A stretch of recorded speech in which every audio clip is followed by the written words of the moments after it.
Hello everyone, Suey here. The other day I talked about a book that I had finished last month in November called The Reading List by Sara Nisha Adams. I'll do a little quick summary again in case you missed that. It's a book about a girl who works at the library. She finds a reading list, and when an old guy comes in who's mourning the death of his wife, and he's trying to feel closer to his wife by picking up reading, she starts suggesting to him the books on this list that she found, and together they read the books, and all these different books end up helping them through some of their things that they're dealing with in their lives. And we also find out kind of the backstory of the reading list. The reading list that they talk about in the book is fascinating because it is full of some amazing books.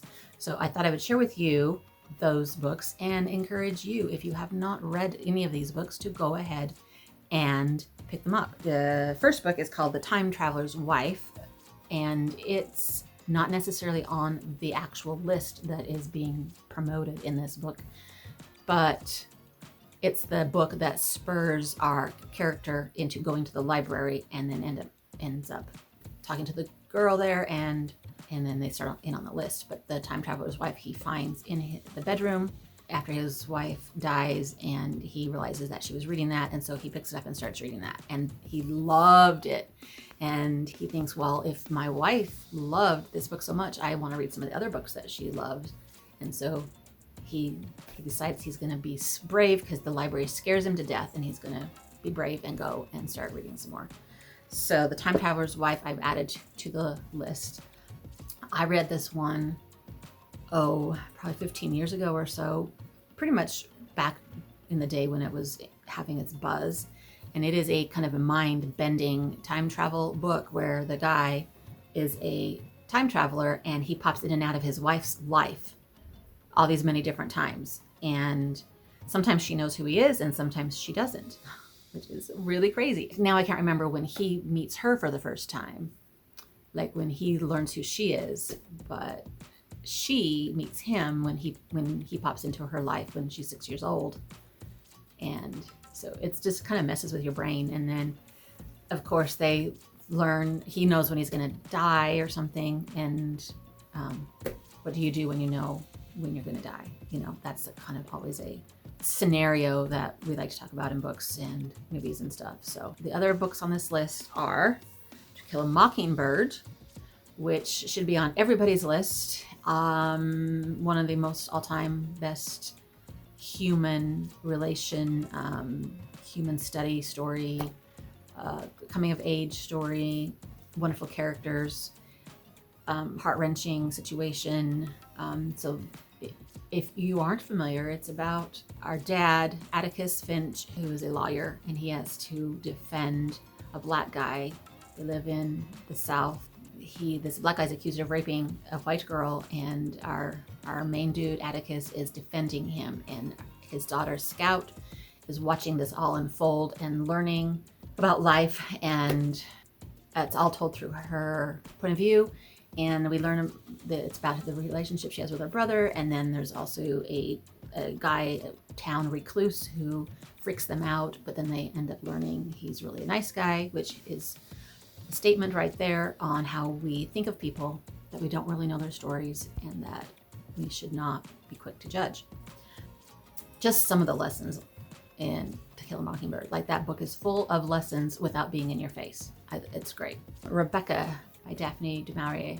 Rebecca is a great kind of a gothic-y, creepy ambiance story where this girl marries this really rich dude, and she goes to live with him, and it turns out that his former wife, who has died, is pretty much haunting that house and is pretty much not letting her take over her spot. I don't know how to explain it. It's not like spooky scary, but it's like atmospheric scary, if that makes sense. And there's a really creepy housekeeper who really gets in the way of the new wife, who was never named in this book. She does not have a name, which is a huge thing that the author did.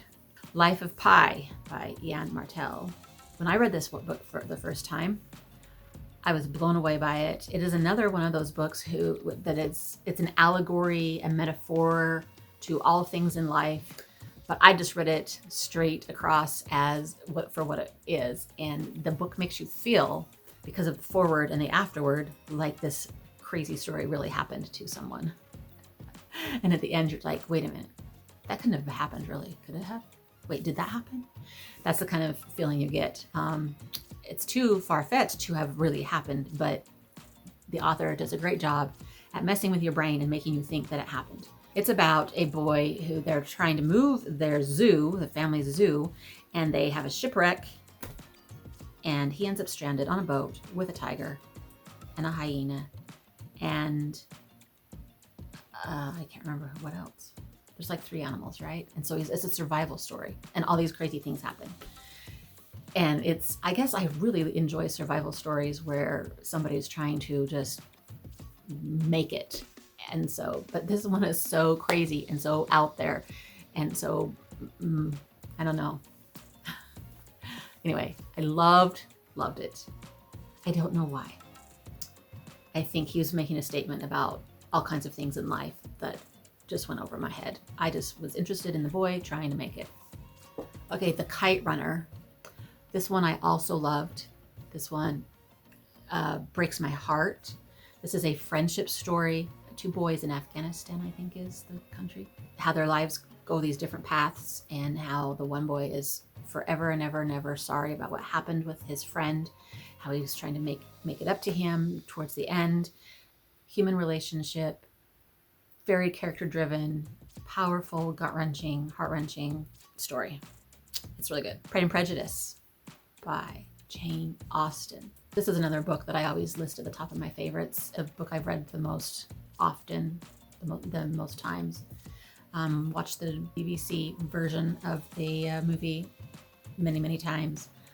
And some of us have watched and read it so much that we have the whole thing memorized, and yet we just eat it up every time, still, over and over again.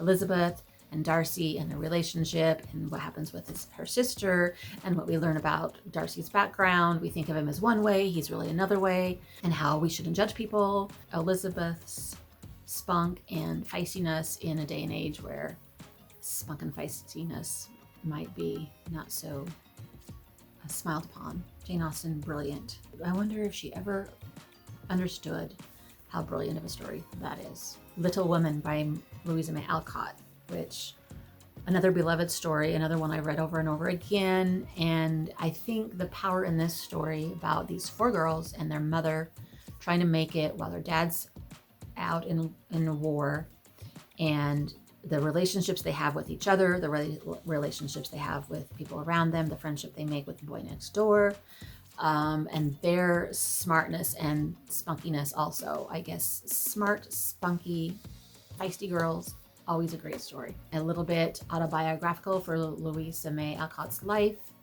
even though she changes some things around a little bit. I got to go visit her house when we went to Massachusetts, and I got a little emotional being there.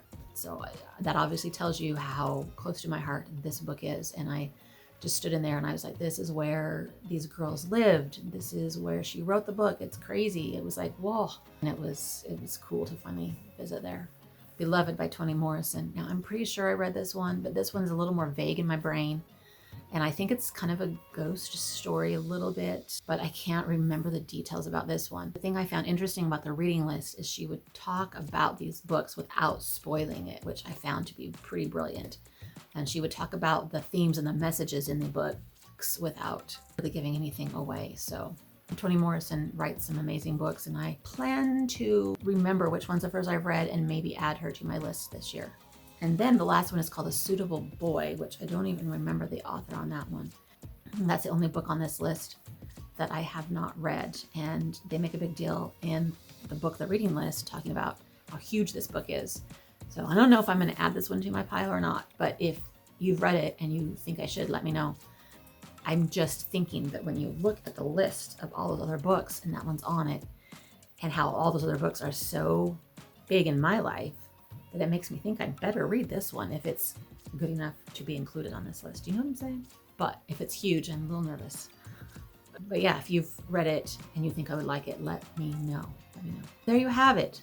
The books on the reading list They are all amazing. It's fun to read a story where she ties all those books together to make a statement about how books can be ways to help you through things in your own life. Thanks for being with me today, and until next time, happy reading. Bye.